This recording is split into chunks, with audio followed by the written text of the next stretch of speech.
Um, they're a little elitist, but I wouldn't say that they're very xenophobic. There's also not really any other. Yeah, they're a little bit arrogant in that sense. Yeah, I don't think that they're so much like that. They're not going to be mean to foreigners necessarily, but they kind of expect anyone who comes to their land to adhere by their traditions. What sources do I use?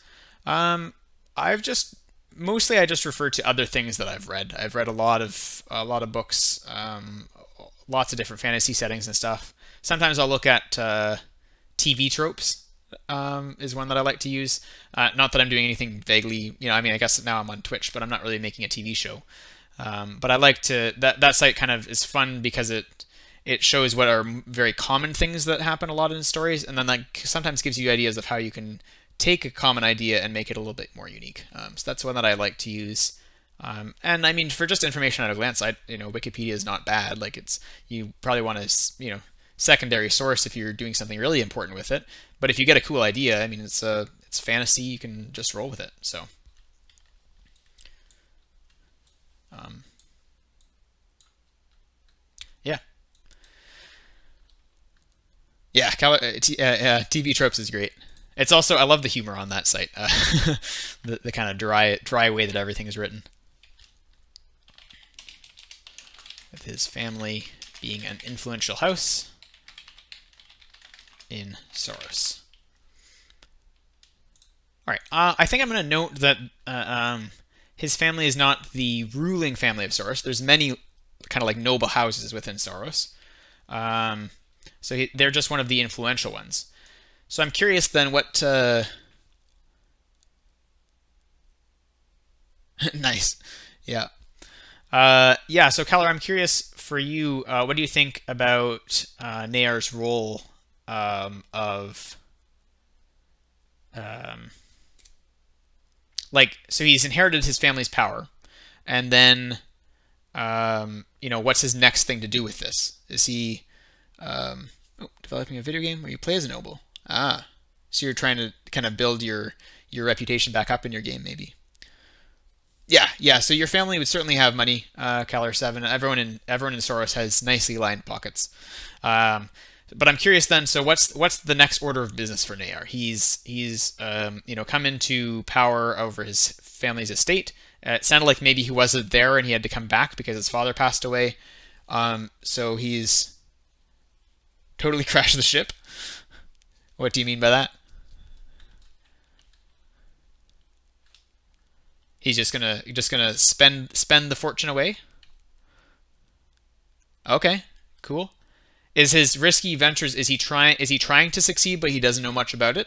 Or is he like just living it up? He got a lot of money. Scientific. Okay, yeah. So he's trying to like do something new and cool with it, but not necessarily succeeding. We're not sure yet. Sounds good. Okay. So let's add that into history. Um, After taking stock of his house's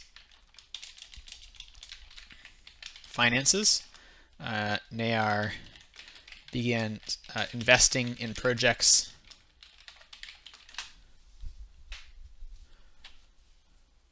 Yeah, that sounds good. Yeah, after taking stock of his house's finances, Nayar began investing in projects of the scientific or technological variety.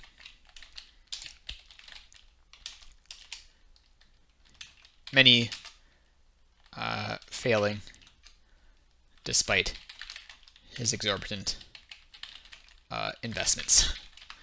And then we'll randomize if any notable inventions or insights came out of it. Did any... Yeah, nice.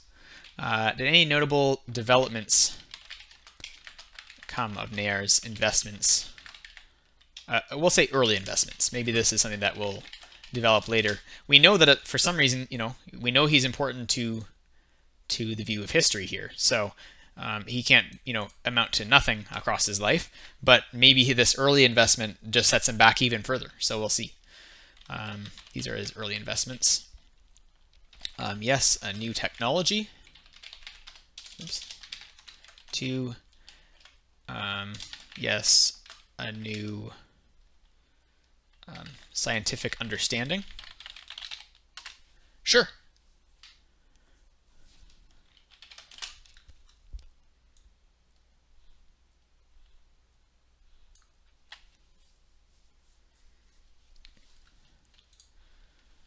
Never any bad questions. Whether it fits with the lore or not, I will let you know, but they're, by all means.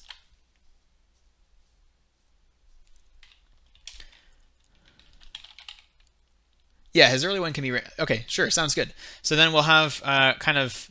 This one, we'll see what happens, and then if nothing comes of it, he's spent a lot of money and hasn't figured out anything, and then we'll have to figure out next time maybe what what idea he comes up with to try to recover from his losses.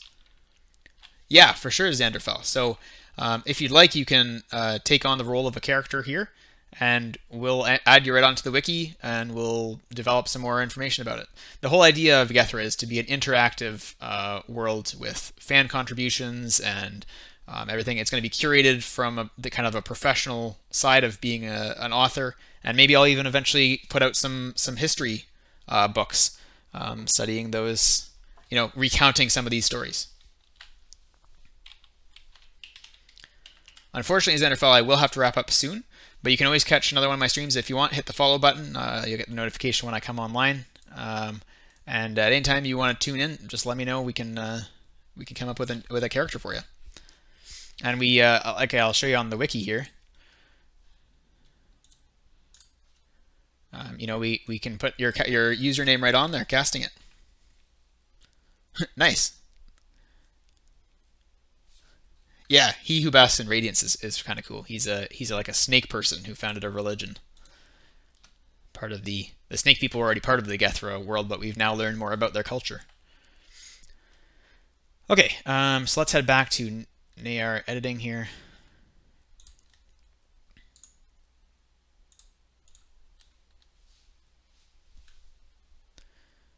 And we were about to roll that result, so let's see here. I think it's more likely, like you said, he doesn't really know much about how to spend money or what is a good investment. So I think we'll make it a little bit more likely that he does not succeed here. But I don't know that I like 50-50, so we're going to add a few more numbers here. There we go. So it's more likely that this doesn't succeed, but there's decent odds of something coming of it. Cool, yeah.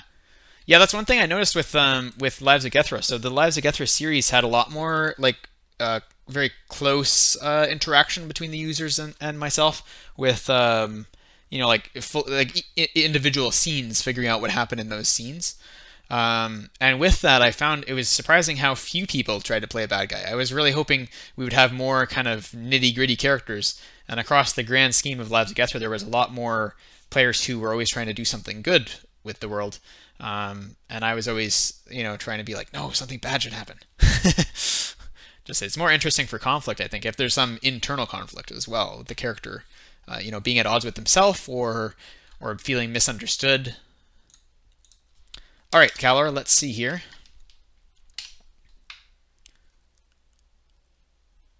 Cool, yeah, maybe he's really curious about magic. But yeah, so we rolled a 3. So yeah, nothing comes of these early investments. We'll say, how long do the early investments last, just so we can make a note of that on the wiki. And we'll just randomize. Let's see, he how old was he when he... Did we decide that? 665. He came into power 694. So that was 29 years later. So he's a younger man still. So we'll say maybe it takes up to 10 years before he starts running into issues and needs to figure out what would be an actual good investment. So we'll roll up to 10 here. Awesome. And 4. So after 4 years and much of his family's wealth, little had come of his investments. He turned his attention instead let's see here. Yes, a patron for the magical arts.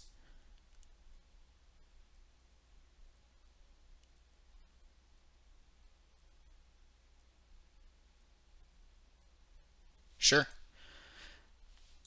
So he turned his attention instead to magical innovations due to his own lack of magical ability. So I'll have to kind of brainstorm some ideas of what would be a way that that would improve. We didn't write it down on the magic page yet, but there is a thing called... Nice. Oh, is this a character you'd like to come up with, Xanderfell, and add on to here?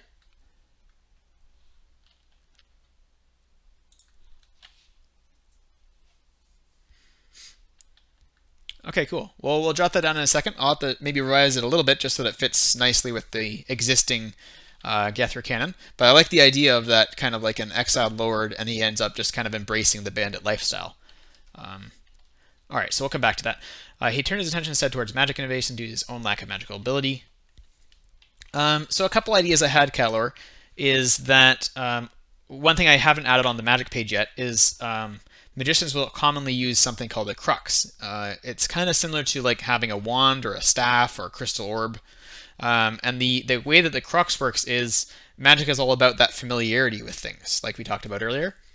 And using a crux is kind of a way to like focus your energy and focus your concentration on something that you intimately understand. So the crux is something you are so familiar with. Usually it's like your most precious object.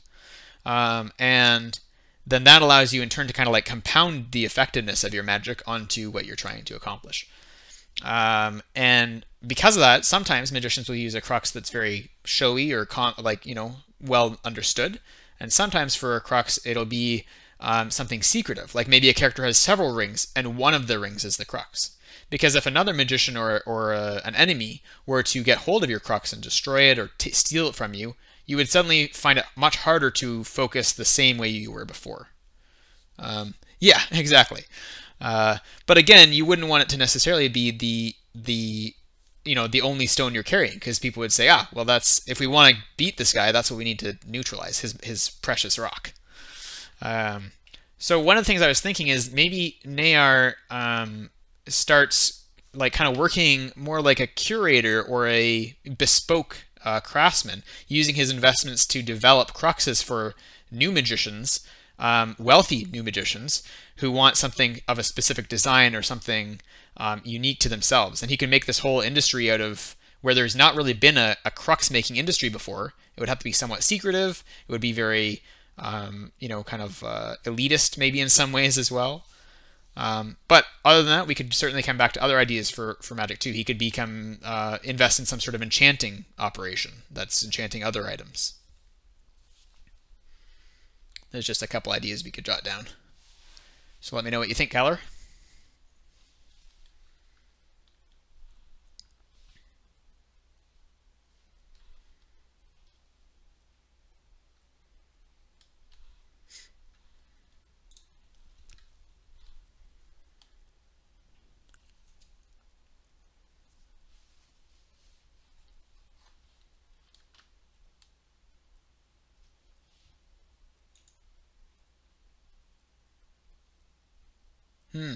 But I'm not sure how. I'm just trying to think of ways he could turn a profit from magic.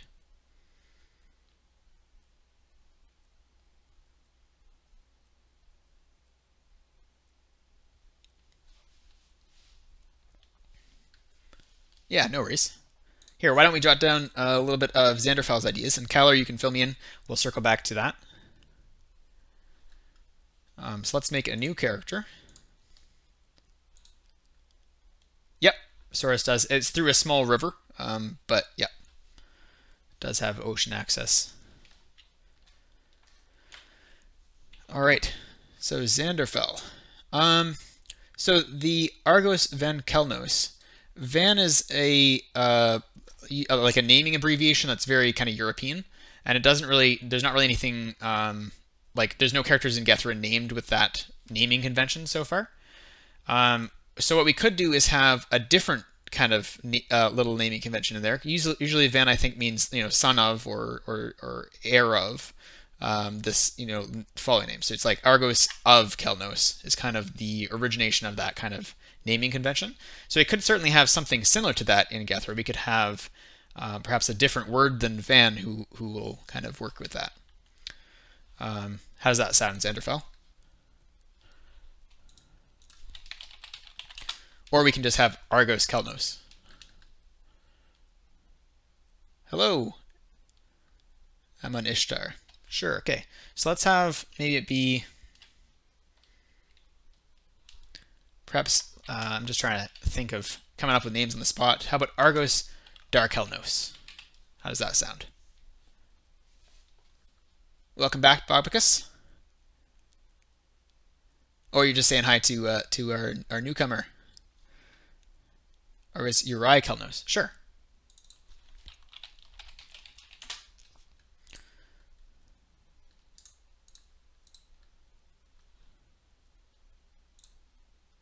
Just going to copy a little template here so that we can fill that info in for you guys. All right, so Xanderfell, the way that we're, yeah, awesome.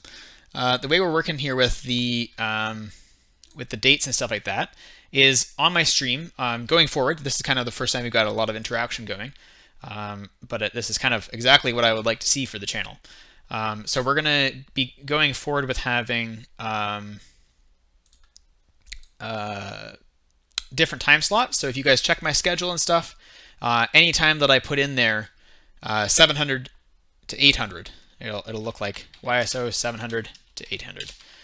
That means that we're doing some world building in the time period that you guys are involved. So if you want to do more, if you want to add more to your character, that would be the best time to come around and say hi and continue to flesh that out.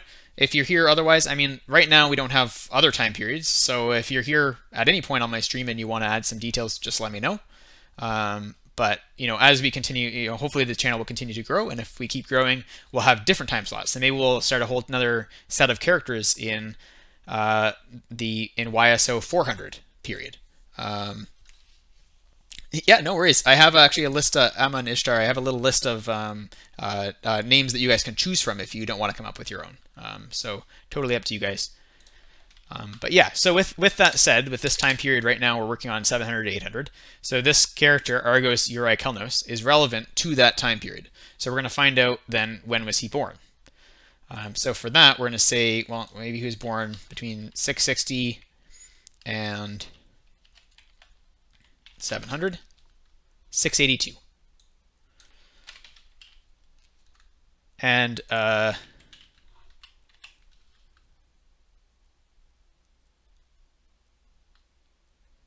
fair enough. Nice. Nice, yeah, cool.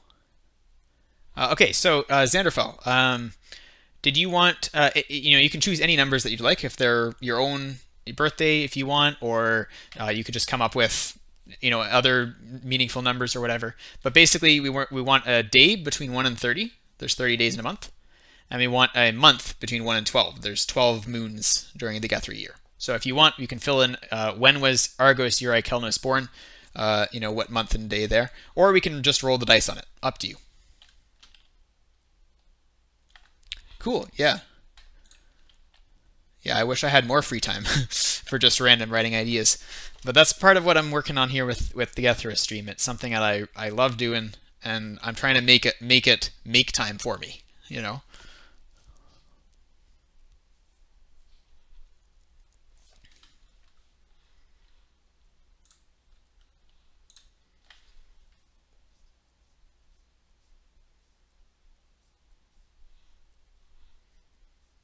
Also, let me know, Xanderfell, if you'd like to have, ooh, nice. 10th day, 10th of the 9th moon. All right, so that is Argos's birthday. Xanderfell, would you like to be credited on the wiki as well? It's up to you. Cool.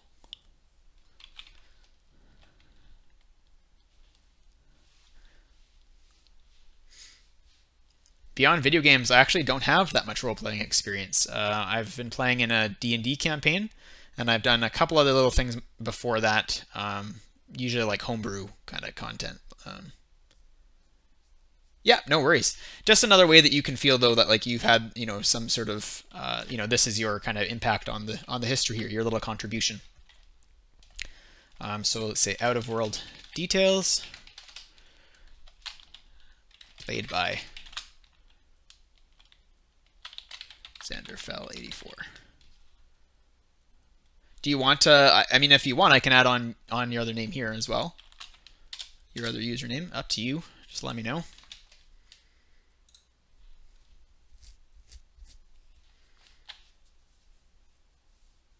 Nice, yeah. It's always handy to have some of those characters, M and Ishtar, that you can draw on for, a quick NPC that you know already about them.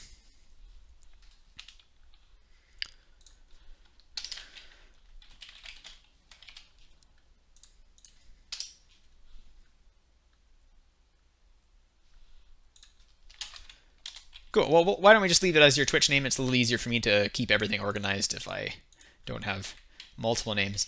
The one thing that I will say, guys, for how this whole thing will work is that as we continue having more and more people interact, there may be times where we say, oh, I made a typo here. Sorry about that, Xander. But there may be times where, I mean, let's say like Lord Nayar, he's, a noble of import in Soros. So if another player is on here interacting with me and we're in Soros and something is going to happen that might affect Nayar, I'll check for sure if you're around Calor. But if if Calor 7 is not around, we will either need to get another player to make that choice, or maybe I'll randomize it. We'll just have to see at that time. But that doesn't mean that that doesn't mean that you're out. It just means, if you're there, you're there. If you're not, well, we need to know what Nayar did, so we'll end up finding that out. And yeah, it'll just kind of be part of the, we're all kind of working together and interacting and making these ideas merge together. So awesome.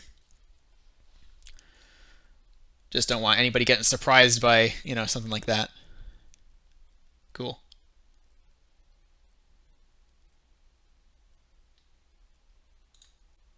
Cool. All right. So let's note down a little bit of that backstory that Xanderfell gave us about Argos. An exiled lord, Argos, fell in with some bandits, but eventually defeated their leader and usurped his position.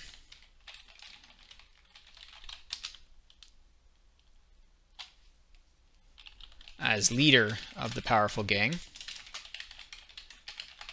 he began lying plans to get his vengeance upon those who had ousted him from his home.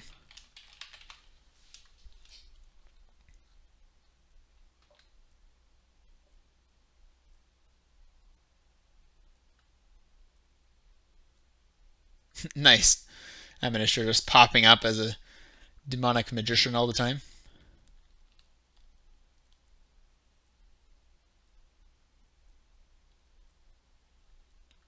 Yep, that makes sense. And easy to bring in suddenly, when you need another NPC. Okay, so I think this one's a bit short of an article, but I think we're going to have to wrap it up here. I've been streaming way into the morning here. So I'm going to go get a few hours of sleep before I start the day. But it was really nice kind of interacting with you guys. Oh, drugs and trades. Yeah, so there's a few different things. Most of them have parallels to the real world. Like there's something called Soma, which if you actually look up, there's some historical references in the real world to Soma being like almost like, some people wonder if historical references about it are something like weed or marijuana or something like that. Which isn't really, something that it features heavily, but certainly there are things like alcohol and other drugs and stuff like that that are available within the world of Gethra. So, Yeah, so there's definitely some stuff like that, and then there's also all sorts of different merchants and trading and stuff like that. Awesome, thanks for the follow, Amanishta. Ishtar, sorry. Yep, be sure to check out my future streams. I know this probably, if this is your guys' optimal hour, I'm not going to be on at this time a lot. Oh, thanks, Xanderfell. Awesome. But yeah, we're going to see, I often will stream in the afternoon, but you can always catch my my VODs and stuff like that over on YouTube. There's a link down below there. Feel free to subscribe on YouTube. Oh, Keller's dropping some more information. I'll come back and review this and kind of filter some of it in, I think. And otherwise, you know, if you're in on a next stream, we can talk more about it then, Keller. Sweet. Awesome. Thanks. But yeah, it's been good interacting with you guys, and feel free to check out my other videos. You can see me working on the globe for Gethra, very large mapping project that will take a long time to complete. Lots of content like that that'll be available whether I'm live or not over on YouTube. And yeah, hopefully you guys are able to join me for another stream like this. It's a lot of fun. We can have more player interaction and keep creating some of these characters and hopefully get even maybe some interaction between the characters going at some point. Yeah, lots of information from Kyler.